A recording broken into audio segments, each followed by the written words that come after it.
ไปอยู่ใช้ก็เฮาก็สบายบ่ง่ายๆจ้างให้มีเป็นเวียกเป็นงานใครก็อยากให้อยู่นำข้านรู้ใครอยากให้อยู่ได้เนาะเขาฮอดบ่เอิ้นกินเขาบางคนขี้ข้านได้ใช่บางคนรู้นะพ่ออยู่ใกล้เขายังไปนำเด้เป็นย่างกายเฮือนเขาฮอดบ่เอิ้นเลยติคาดว่าบ่แม่นว่าเขาสิปิดประตูใช่ เคยเห็นบ่โอ่งสิข้านนอนให้เมียเลี้ยงอย่างเดียว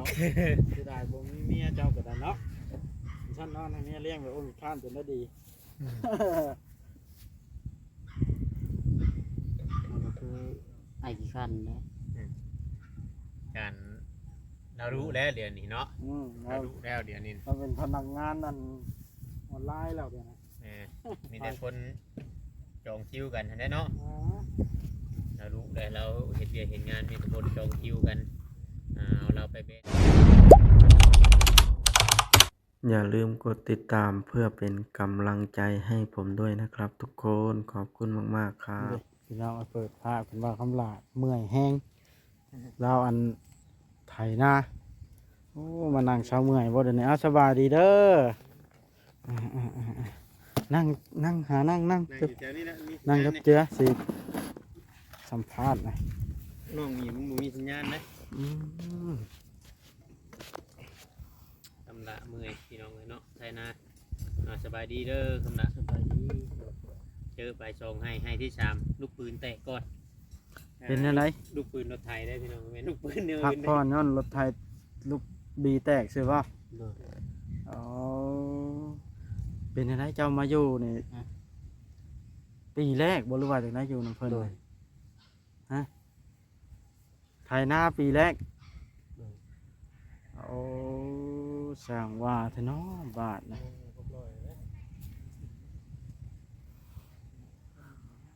แสดงว่ามาอยู่บ่ทันได้หึงเนาะแต่เขาอันนั้นพ้นอยู่เพิ่งตื่นแล้วเร็วแต่เกี่ยวข้าว แต่เกี่ยวข้าว โดย แสดงว่ามาอยู่เกี่ยวข้าวน้ำเพิ่น โดย อ๋อ เร็วลำหน้าแล้ว แล้วตกแรงตกหยังแล้วจากเจ้านอนอยู่ไสซะ ที่นอนอยู่หันแล้วก็เจอของเมื่อนอนหน้า โอ้ตะกี้น่ะนอนในตู้ตัวนั้นหาเงินหาคำเลี้ยงลูกได้สัตว์ตอนนะ ก็ไปจ้างแล้วก็ไป ไอ้ต้นอ้อยต้นหยัง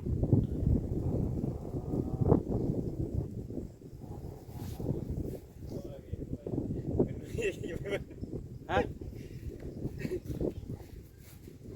หัวซื้อ เพิ่นก็บ่ได้ให้บ่มาอยู่นำเพิ่นนะเจ้าต้องขยันแบบนี้บ่ให้เปลี่ยนแปลงเนาะบ่ให้ว่าได้ดีแล้วลืมเพิ่นสมมุติว่ามีผู้รักผู้ใหญ่เป็นซอย ลงมาเปลี่ยนเนาะลูกปืนจะเปลี่ยนเป็นบ่ เปลี่ยนเป็น เปลี่ยนเป็นอยู่เนาะ โดย ก็ง่ายๆว่าประสบการณ์นี่เฮ็ดผ่านเบิดได้นะนำเกี่ยวกับไทยให้ไทยนานี่เนาะ พอได้อยู่ พอได้อยู่เนาะ โดย ดีแหละพี่น้องเนาะเฮ็ดมันมีเฮ็ดไปนี่ก็เดทคุณเดนที่เฮาไปอยู่ใช้ก็เฮาก็สบายบ่ง่ายๆจ้างให้มีเป็นเวียกเป็นงานใครก็อยากให้อยู่นำ ข้านรู้ใครอยากให้อยู่ได้เนาะ เขาฮอดบ่เอิ้นกินเขาบางคนขี้ข้านได้ใช่บางคนรู้นะพ่ออยู่ใกล้เขายังไปนำเด้ เป็นย่างกายเฮือนเขาฮอดบ่เอิ้นเลยติคาดว่า บ่แม่นว่าเขาสิปิดประตูใช่ เคยเห็นบ่โอ่งสิข้านนอนให้เมียเลี้ยงอย่างเดียวสิได้บ่มีเมียเจ้าก็ได้เนาะฉันนอนให้เมียเลี้ยงแบบโอ่งข้านเป็นได้ดี มันก็คือไอ้ขี้คันนะ การเรารู้แล้วเดี๋ยวนี้เนาะ เรา เรารู้แล้วเดี๋ยวนี้ เราเป็นพนักงานนั่นออนไลน์แล้วเดี๋ยวนะ มีแต่คนจองคิวกันได้เนาะเรารู้แล้วเราเห็นเวียกเห็นงานมีแต่คนจองคิวกันเอาเราไปเบนนั่นเบนนี่พอมีเวียกมีอย่างเห็น ไปถามสัมภาษณ์ประเสริฐอยู่นี่ ถามเรื่องไหน ถามเรื่องว่าเขาว่าเราพูดมดเปลือก พูดมันเปิดแบบไหน ขออนุญาตนะ มันก็บ่ได้ขี้ข้านไดเรามาอยู่เฮ็ดคู่อันคู่อย่างนํกันคือคนในครอบครัวนี่ล่ะเราอะ แล้วเอิ้นแม่เนาะเดี๋ยวนี้ว่าเอิ้นพ่อเอิ้นแม่เดี๋ยว เจ้าเอิ้นรับเป็นแม่บ่ แม่บุญธรรมนะเนาะแม่ เลย แม่ฮักแม่เพลงว่าซั่นซะแม่ฮัก อืม เป็นแม่ฮักแม่เพลงกันแล้วเดี๋ยวนี้ แม่นแล้วให้คิดว่าคนเบัดที่เบัดแดนมีแต่เราผู้เดียวนี่มือก็ซอยเนาะเห็นเจ้าอ่องลูกอ่องเต้าตอนนั้นนะเจ้าก็คิดว่าเพิ่นดีอยู่บ่สำหรับเจ้า ก็ดี ดีแห้งเนาะ โดย มันชั้นบ่จักสิอยู่ใส่กับลูกเดียวนี่คิดบ่ออกเลยว่า จะอยู่ใช้อยู่ตามกลับบ้านไป กลางนั้นไหนกลางบ่มีผู้ให้อยู่เขาบ่ให้อยู่เด้เนาะ เข้มบ้านเคยว่าเจ้าอยู่ที่ผ่านมาบ่แม่นกลางบ้านเข้มบ้านได้อยู่ที่แบบนี้ได้ตรงไห้ตรงนาอยู่บ้านเพิ่นว่าคือบ่ได้อยู่บัดว่าบ่เคยเข้านอน ไปเขา เออเป็นได้จังบ่เลือกวัด ดังอาย ยังไง โดย เออย่านเพิ่นว่าเฮาสุดบ่นเบิดหม่องสิไปแล้วเนาะ โดย ก็นอนในเฮือนเอื้อยแล้วปกติเนาะ นอนเฮือดเอ้ย อืม เกาวิปุเด้ แม่นเด้เพิ่นเด้ดัน เถื่อเขาขึ้นเด้ มาอยู่น้ำผัวชื่อบ่ บ่ได้มือ เอื้อยชีวิตชุกชนจนมาฮอดมานี่เนาะบ่เวียง นี่มื้อนี้เขาว่าเช่นก็คือสิยังบ่มาดอกเนาะ ว่าสาวสาว ปกติเรามาเด้อบ่ซำนี่คำน่ะ โดยทำนี่เราเถื่อกันเราเถื่อบางทีก็5 โมงก็มี โอ้แต่ พิ ว่า เศษมามื้อนั้นมาลามา5 โมงเลย 5 โมงได้ยังมาอยู่เนาะค่อยแต่ห้วยทำฮอดบ่ายขึ้นไปแต่บ่ค่อยจะออกแต่บ้านดูได้ก่อนสำบายหมดแต่ว่าในเรื่องเงินง่ายที่ง่ายทางกระต้มกระต๊อบนี่ยังบ่มีใครเว้าในใดบ่ โดย มีแต่ว่ารอถ่าเจ้าน้ำแล้วเนาะ โดย รอถ่าว่าเซนเจ้าน้ำแล้วก่อนไปเลยมันจังสิได้มีน้ำมีหยังใส่ขนาดพี่น้องเนาะเป็นกระทบกระทั่งนี่ก็ยังบ่ได้มีพี่น้องเนาะเป็นกระทั่งมันยังนี่ก็ยังบ่ได้มีแต่ข้าวเฉาะข้าวสารแต่ว่าเครื่องครัวนี่ไล่เบิดแล้วเนาะ โดย เครื่องครัวที่เขาไล่มานะบ่ ที่เขายังไปเอาอยู่ บอกเขาสั่งให้นะ โดย เราสั่งมื้อนั้นเจ้าสั่ง โดย หากไล่ได้ที่เขากันเนาะ โดย แต่ว่าเครื่องครัวพวกนั้นเป็นผ้าเป็นเคียงเป็นหม้อเป็นหยังนี่ได้หม้อหนึ่งหม้อยังไล่ได้หรอ ได้ละ เออก็ครบแล้วจำนะเนาะบอกว่าเนาะ โดย สมมติว่าเฮาอันไปอยู่กับเฮาเฮ็ดแกงเฮ็ดหยังพวกไข่ตัวไร่นะพี่น้องดูแลตัวเองไป แต่ว่าสมมติว่าอันเพิ่นนั้นไปพุ่นนี่เพิ่นผูกงัวไว้พี่นี่ก็เพิ่นให้เจ้าไปเบิ่งขาติ โดย ก็ต้องคืนเพิ่น เพิ่น บ่ บ่ ได้ ได้คือเพิ่นไปขึ้นเฮ็ดพุ่นล่ะ ฮะ เพิ่นบ่ได้ขึ้นเฮ็ดพุ่นล่ะ เพิ่นยาได้ มีผู้เฮ็ดแล้ว โอ้มีคนเฮ็ดแล้ว โดยมา มาแชนมาบ่โอ้ดีคอยก็จะได้เอาเงินให้เราเลยมื้อนี้เงินนั้นเราออกก่อนมื้อนั้นเด้บ่บ่มันโหลดแล้วยันว่าเราเว้าเพราะว่ามาบ่พอกันจักมื้อเด้หากคอยบอกเราแล้วบ่พอบ่ได้เจอกับเราจักมื้อเลยตั้งแต่มื้อนั้นเราสิว่าแล้วอะก็บอกเราอยู่แชทบอกเราอยู่ว่าบ่ได้จังอันนั้นเด้อว่ะถ้าอยากเอาเด้อบ่ยากเรามีแต่ว่าบ่ยากเลยยากนี่แหละพี่น้องเนาะก็คือทางเบาคำละแต่ว่าในเรื่องเพื่อนเรื่องชาตินี่ยังบ่ได้มีผู้ใดว่าในรายเบาคำละ โดยยังไม่มีเสือ หากแต่ว่า ทอดตะบ่าวเชนว่าเบิ่งเราว่าสร้างน้ำแล้วก่อนมันจะเป็นแนวใดล่ะ เอาซักน้ำแล้วก่อน โดย เป็นอะไรเนาะ โดย แต่ว่าอันคำละนี่เฮาว่ายังว่าถือว่าบุญเฮงเนี่ยเนาะบอกว่าเนาะ 2 มื้อ3 มื้อได้ดินได้ร้อนเป็นของตัวเองมันนั้นทำได้ไปอยู่พุ่นก็ให้เฮาอยากให้เสียหยาเสียต้องนั่นแหละพี่น้องเนาะดังเทื่อว่ามีผู้รักผู้ใหญ่ใจดีเพิ่นแบบว่าอันชื่อรักของรักผัวให้เนาะชื่อรักผัวและชื่อรวดน้ำมาเนี่ยให้มันเป็นเขตเป็นแดนขังไว้กับดีสมมติต่อไปแบบนี้ได้นี่มีเงินมีหยังจัก2-3 ล้านคือว่าเพิ่นมอบให้ก็ จะได้ชื่อบอกชื่อแว่มากอะแค่นี้เฮาเลี้ยงเฮายังเฮาก็เบิ่งไปกับลูกว่าให้หน้าเฮาก็บ่มีได้ใช่เนาะมีแต่ว่าเฮาหาสิชื่องัวบ่ชื่อแว่บ่งัวก็ดีคือกันนะเฮาปลูกไว้ตัวหนึง2ตัวเนาะ โดย ใหญ่เอา เนาะ แม่นเอางัวก็ตัวหนึงก็ประมาณ3ล้านเนาะ2ล้าน3ล้านแบบนี้เฮาก็คอยเลี้ยงไปนะใครกลัวเฮาบ่มีหยังนาเฮาก็บ่มีเด้คือว่าตัวนี้มันเป็นทรัพย์สินสมมุติว่าต่อไปเฮาฉุกเฉินถ้าเป็นเงินนี่ยามมันเบิดเฮาซื้อหันซื้อนี่นำได้แต่ละมื้อเป็นตัวนี้เป็นทรัพย์สินเฮาสมมุติว่าต่อไปเฮาจะเป็นอุ่นเป็นไข่เป็นหยังขมังครั้งนี้มาบ่มีอันนี้นี่เฮาขายไรเนาะอ่า เลี้ยงฟาร์มไก่แบะเนาะ แม่น ดินกว้างแบบนะงานแรง กับมันก็ดีได้มันบ่ได้ใกล้ให้หน้าคนเนาะ อืม คำใกล้ให้หน้าคนยังว่าจังหน่อยได้เฮ็ดคอกเฮ็ดหยังขังนี้ไปกินข้าวคน นี่เนาะงานแรงขายมีรถสักคันหนึงเนาะ โดย ขายพาลูกเลี้ยงลูกพาลูกใหญ่ของเฮียนได้ท่านจ้ะ โดย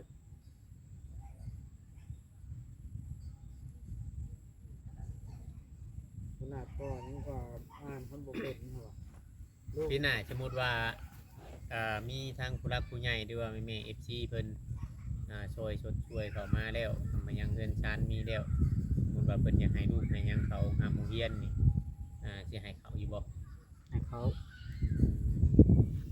ว่าต้องให้เขาต้องสิเป็นเนาะ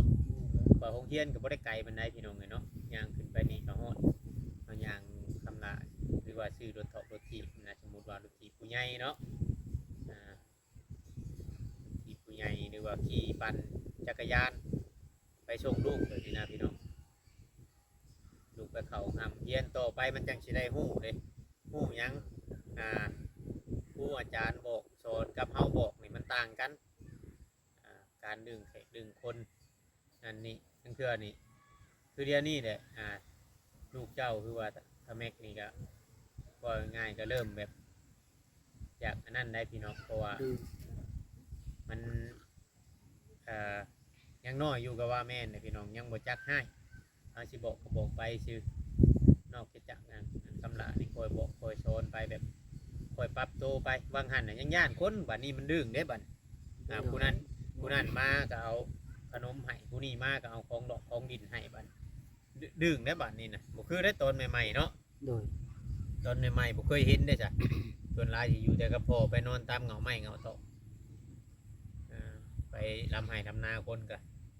บัดนี้บัดเดิมดึงยังบัดนั่นเปอร์เซ็นต์น้ำมากับไปดูจะดีบ่ จิตดูซาลี ดูจิตอีกบ่ แม่ เออ 3 คน 3 คนนี่แหละพี่น้อง คือว่าเรื่องลูกนี่ก็จะบอกย้ำเพิ่มเติมน้ำแนวบอลควรตามใจก็บ่ตามใจให้นี่ก็จำเป็นแล้วเนาะบ่เวียง แม่น มันสิลื่นหั้นนะบัดมันแก่ตัวหรือว่าใหญ่ขึ้นมันเฮาสิเอาบ่อยู่เนาะบ่เวียง เลยผู้นี้แหละปีหน้าเขาเรียนก็บ่เนาะ เดี๋ยว เข้า นี้ ไป เดี๋ยวนี้ก็จักปีแล้วอะ4บ่ 3 3 ปี 4 ปีผู้นี้ ตาม เขา ตายได้นะ 3 ปีปลาย4 ปีเขาก็ไปเบิ่งกันแล้วเฮาบ่ได้มีเวียกเฮ็ดได้จ้ะ แม่ เฮาบ่ได้มีเวียกเฮ็ดหยังเลยอยู่สมมุติว่ามีพักปลูกหญ้าก็อยู่ใกล้ๆนี่ขี่รถถีบ ฝาก ไป น้ำ จอบ เอ้ย เบิ่ง แล้วเอ้ยมันมวยเล็กมวยหยังแล้วเนาะ แม่น พอดีไปแล้วกัน ลูกหลานเรานี่เขาบ่ เขา เขาเบิดบ่ ย่างแต่ผู้นี้ผู้น้อยผู้นักผู้นักโบผู้ แต่เขาอยู่นะพวก โดยเรียนนักโบ ขึ้นมอแล้วเนาะ โดย อ๋อครับว่าขึ้นมอนี่แม่นออกไปเรียนอยู่บ้านนะโพเนาะ โดย โอ้มีรถรับส่งบ่อยู่พี่คือเฮาไปเอง รถทีบนี่แหละ ขี่รถถีบไป โดยน้องผู้ขี่รถจักร กับผู้ใดมีเนาะ โดย เพื่อนป้าบ่เชิญนี่รถจักรก็บ่ได้มีเนาะ มี เราแบบครอบครัวฐานะเรากับพ่อปานกลางแบบพอมีอยู่มีกินย้อนว่าเรามีที่หน้าอยู่แล้วเนาะบ่ว่าแบบว่ารถล้างรถเจาะร ลู ถ ก จัก ชาย ร เราไปบ่ล่ะ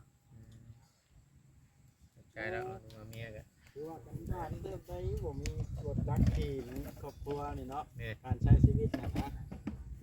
เอาครัวน้อยๆอย่างนี้ยากคันบุกขี้เล็กน้อยเดียวนี่ก็ได้ โอ้ใช้มาใช้ก็ต้องใช้รถใช้ร่างพี่น้องแต่แบบเดียวก็บ่เวียงกันนะรถจักรคันเดียว เจ็บไข้ได้ป่วยกลางค่ำกลางคืนอีกเนาะ เป็นหันเป็นนี่ยากพี่น้องเนาะคือว่าลำบากอยู่เดินไปเพื่อที่เจ้าสมมุติว่าไปหันไปนี่นะเพื่อจะหันตีนเด็กสมมุติว่ารถไทยกับนอกคำนัก โดย เพื่อจะหันตีนเด็กเพื่อจะเปลี่ยนตีน กมรวดแห้งกับไปแล้วรถเข้าไปแล้ว เพราะคำแบบเป็นแห้งบ่ต้องได้ไปจ้างรถน้ำบ้านเนาะ โดย ยากเยอะเนาะ น้ำบ้านนี่บ่ได้มีสุขศาลาบ่บ่มีอนามัยบ่ มันมี เพราะยังบ่มีเป็นออกไปบ้านน้ำโพพุ่น โดย คือว่านั่นก็เป็นศาลาสุขศาลาบ้านเดือเนาะ โดย สุขศาลานี่คือว่า ชลาบรรณโพกับไปลังเทื่อก็ครบลังเทื่อก็บ่ครบ อ๋อแบบประจำการบ่เป็นเวลาปานใด โดยลังเทื่อเขาก็แบบเขามาให้เขาเล่นลงตะวันเดือ โอ้ โอ้ โดย โค้งคนละมันเดือเนาะศาลา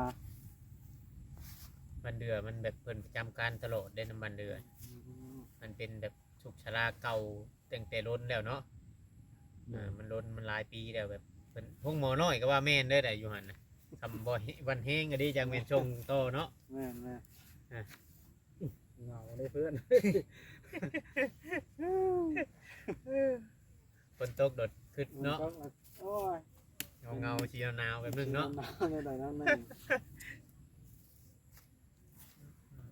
ในเมื่อฟ้าได้บานนะย่านฝนต้องห้ำคอยก็ได้ แล้วมีรถใหญ่ยังบ่ขี่รถใหญ่อยู่ FC รถดีใจน้ำข่อยแต่ข่อยไปพาตุชิดไปเปลี่ยนน้ำมันเครื่อง ไปเพิ่งรถว่า ไปขอนั่ง ไปขออันขึ้นไปนั่งรถอัน พวกเจ้าของห้างเดี๋ยวดีใจเบิดว่าสิไปซื้อเด้ เขาเจ้าของห้านเชลดีใจว่าจะไปซื้อ ว่าสิได้ไปซื้อแล้ว แม่นมาแล้วข่อยว่าโอ้ยมานั่งซื้อว่ะมานั่งเบิ่งซื้อว่ะตุชิดนะคุมอยากถ่ายคลิปเช้านี่ข่อยอายเขาอยู่นุ่งเสื้อให้กับคนไปนะ จำเป็นสิไป ใช่มาใส่เกิดพี่เต้อีกบ่จักว่าเพิ่นสิพาไปได้ใช่ใส่เกิดบ่ใส่เกิดพี่เต้นุ่งเสื้อจำคนไทยหน้ามีแต่หนวดแต่เขา พอแห้งว่านี่ครับทุกแทนทุกคิดคำว่าสิถามเจ้าน่ะเนาะ โอ้ย แต่เขายังบ่ทันมีเวลาเบิ่งคลิปแล้วหาขึ้นจากดำนาแล้วเช้ามานี่ แม่น เอาเลยเฮ้ย มีหยังบัดนี่คำว่านั่นกับไทยแล้วให้นี่แล้วก็อันนั่นเด้อคำลาเด้อแต่ว่าให้เพิ่นไปไทยดำเพิ่นไม่ลำบ่มัน โอ้โห ยันมาลำหนาแดงเดี๋ยวมันมาเดี๋ยวเราจังกันนะพี่น้องให้จบคลิปนี้ เพิ่น นะ สิไทยดำนะ เอาคำพูดให้ เจ้า เพิ่น น้อง ไท ก็ ย เพิ่นไทยดำกูเถอะลูกกาเลยอันนั้นนั่น แม่ในเป็นโลกาหยังนะเดี๋ยวเขาถ่ายคลิปนี้เดี๋ยวจังจะให้เขาบอเชนเข้ามาตั้งแต่เป็นมีเรื่องจากโอลมหรือว่าอันยังกับคำละเพิ่มเติมอีกในเรื่องโจน้ำโจอย่างเนาะ คือบ่อยากลมส่วนตัวเนาะ แม่จังจะได้แบ่งเวลากันถ่ายคลิปพี่น้องเนาะมันก็จะมีบัตรนั่งแน่บัตรเฮ็ดเวียกแน่พี่น้องเพราะว่าเฮากับสมมติว่ามันมาหลายคนน่ะสิไปเฮ็ดเวียกมันก็บ่คือพี่น้องเลยเวลาผู้ใหญ่เพิ่นก็รอเบิ่งทีมงานเนาะแต่ละคนว่าผู้ใหญ่เพิ่นก็เป็นห่วงในเรื่องที่อยู่ของคำลาในพี่น้องเลยกระตอบกระแตบนี่ยามนี่ก็ยามพ้นใกล้กกหมอกกกไม้แล้วก็อยู่ในหัวปอกหัวโพนเพิ่นน่ะคำไปอยู่บอนไม้ก็เพิ่นบ่อยากให้ปลุกอยู่โพนอยู่จอมปลวกบ่อยากให้อยู่ใกล้เพิ่นว่านะยันแบบมันบ่คักเพิ่นว่าเนาะบ่บ่เนาะเฮาอยู่บนมันนั่นแล้วก็